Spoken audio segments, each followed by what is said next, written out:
OK. Je vais enregistrer cette séance, comme ça je pourrai l'envoyer aux gens qui n'aiment pas se connecter là.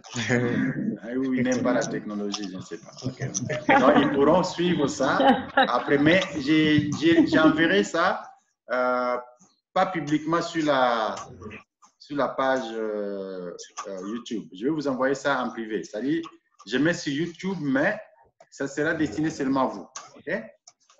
D'accord, ok. Vous êtes un peu privilégiés, hein?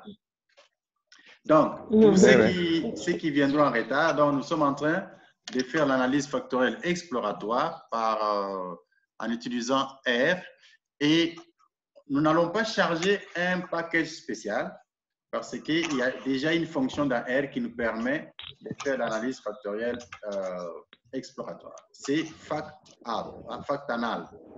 Analysis. Alors, nous avons les données que j'ai envoyées par WhatsApp, les fichiers Excel. Et là, la première chose à faire, c'est d'amener ces données dans R. Donc, vous prendrez les commandes quand la vidéo va être sur. Je ne sais pas si ça sera audio ou quoi, mais on va vous les voir. Alors là, ce que j'ai fait, j'ai appelé ma structure de données, je l'appelle SPV parce que nous traitons sur les données de vie. Bon, ceux qui étaient là ont vu quand j'explique, ceux qui étaient là avant ont vu comment j'ai expliqué dans Excel. Alors, cette commande, vous l'avez déjà, vous n'avez qu'à la reprendre textuellement, sauf en changeant les noms des fichiers que vous voulez donner. Alors, comme je l'ai nommé SPV, alors je peux voir SPV juste en tapant ma commande SPV, voilà. J'ai toutes les données. Ça montre quoi? En fait, j'ai des données sur 31 pays, sur 1, 2, 3, 4, 5, 6, 7, 8 variables. Et l'objectif que nous sommes en train de suivre ici, c'est d'extraire les facteurs latents, c'est-à-dire les facteurs ou les variables non observables, mais qui sous-tendent, en fait, qui sont les soubassements de ce qui a été observé. Je pense que tout va bien jusque-là, OK? Alors, la première chose à faire, c'est quoi? Il faut déterminer quel est le nombre des facteurs, ou quel est le nombre des facteurs que nous allons retenir. Okay? Et le nombre de facteurs qu'on va retenir, si vous vous souvenez encore dans la vidéo, comme vous avez dit que vous avez bien compris, alors, vous savez que j'ai parlé du test U, hein, un test que j'ai appelé U, et ce test-là nous permet de sélectionner les nombres des facteurs. Alors, la technique ou la procédure que j'avais expliquée dans les notes, c'est qu'il s'agit en fait d'une méthode séquentielle. Vous commencez d'abord par tester la présence de cas d'un seul facteur et vous regardez si le facteur est significatif ou pas.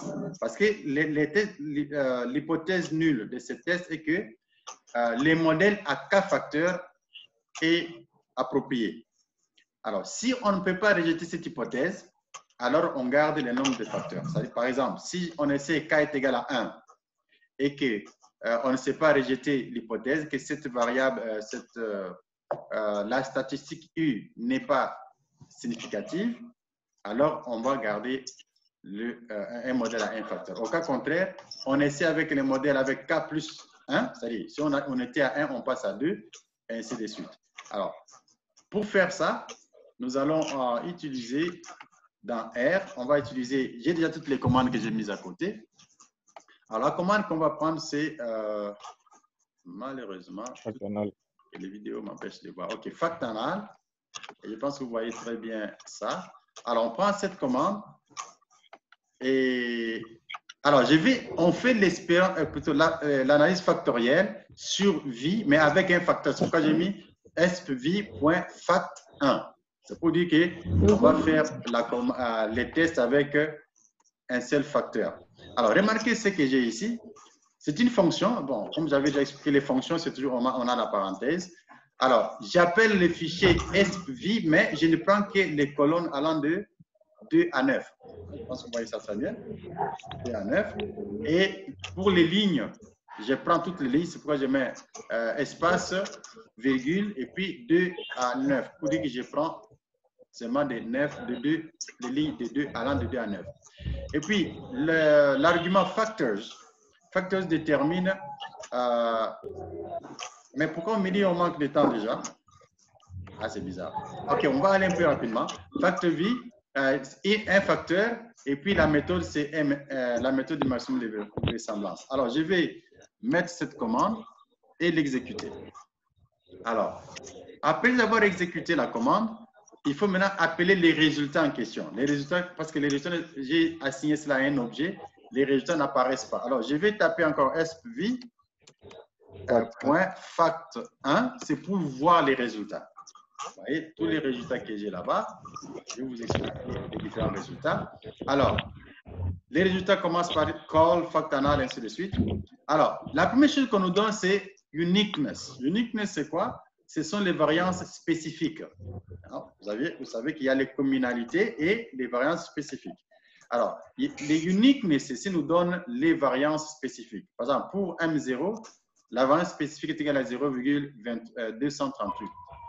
Pour W25, la variance spécifique, c'est 0,005. Maintenant, les loadings. Les loadings, ce sont les coefficients de corrélation entre les variables et les facteurs. Comme ici, nous avons affaire à un seul facteur, les loadings nous donnent les coefficients de corrélation entre chaque variable et les facteurs 1. Et on peut, en fait, ces loadings-là nous montrent en fait la variance expliquée par la variable sur un facteur déterminé. Donc, ça nous montre aussi la variance expliquée par chaque variable sur les facteurs. Alors, vous descendez en bas, vous voyez SS loadings. SS loadings, c'est la somme des carrés des charges factorielles. En fait, ce qu'on avait appelé les loadings, ce sont les charges factorielles. Hein, les termes que nous avions. Ce sont les charges factorielles. Alors, les SS loadings, c'est les carrés, la somme des carrés des charges factorielles. Et proportion var, c'est la variance du facteur, ok? La variance du facteur, la contribution du facteur. Donc, c'est la variance qui est expliquée par les facteurs, s'appelle donc proportion var. Maintenant, en bas ici, c'est là où se trouvent les tests U. On dit test of the hypothesis that one factor is sufficient. Donc, les tests de l'hypothèse qu'un facteur est suffisant. Alors, si on descend un tout petit peu, on dit the chi-square statistic is... Bon, la statistique de chi-carré, c'est 163.1 avec 20 degrés de liberté et la valeur P, c'est 1,88 exponentielle moins 20. Ça veut dire que c'est 0,0000. OK?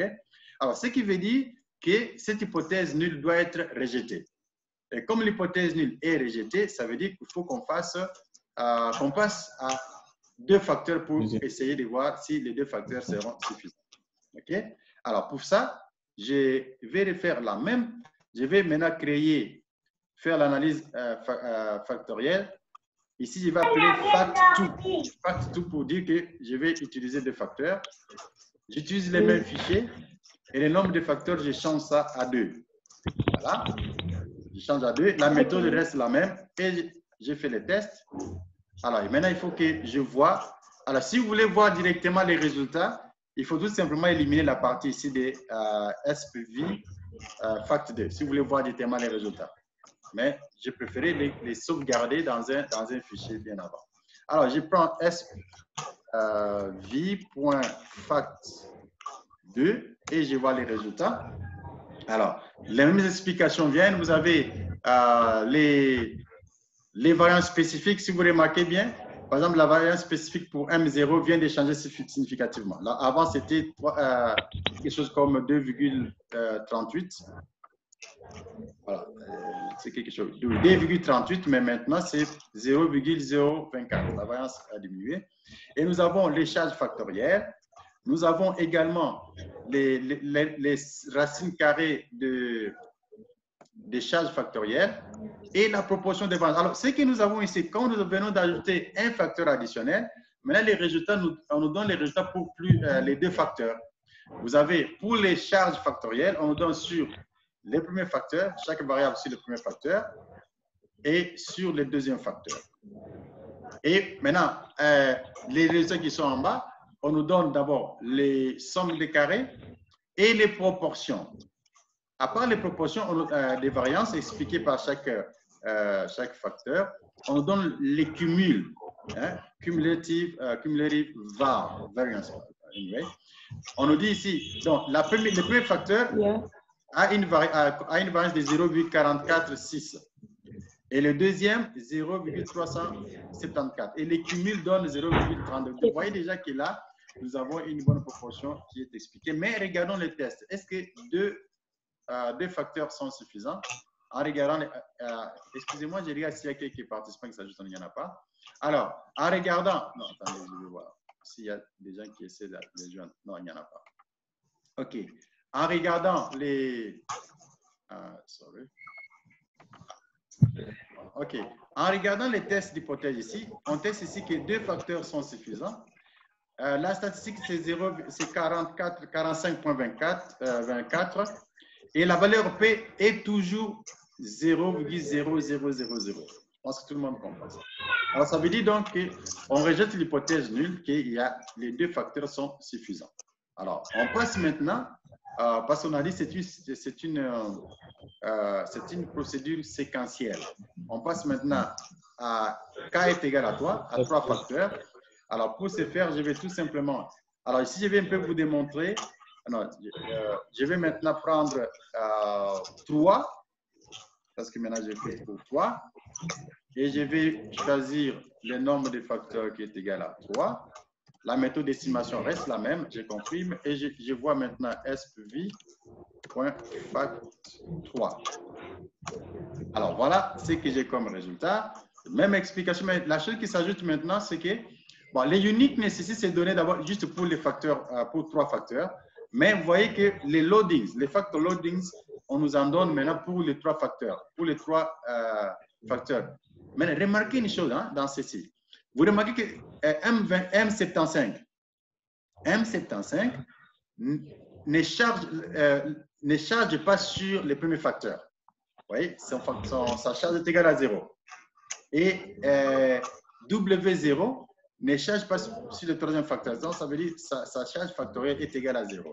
Je crois que c'est vraiment important. Et les résumés que nous avons en bas, comme d'habitude, nous avons la somme des carrés des charges factorielles, les proportions des variances et la valeur cumulée. Et là, les 3 facteurs expliquent 0,887. Alors, que nous dit alors les tests U?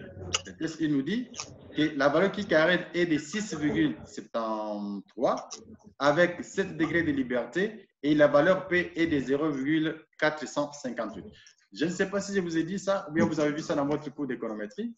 Vous pouvez tester une hypothèse juste sur base de la valeur P qui nous est présentée ici. Parce que généralement, il faut voir les tests. Les tests, je pense que ni vous ni moi, personne n'a la table de qui carré maintenant. Alors, pour bien se décider, on peut utiliser la valeur P. Et la règle est la suivante. On rejette l'hypothèse nulle au seuil de 1% si la valeur P est inférieure à 0,01. C'est la règle. Et on rejette l'hypothèse nulle. Bon, si je suis allé trop vite, hein, peut-être, hein, j'y réponds. Avec la valeur P, on se décide de la manière suivante.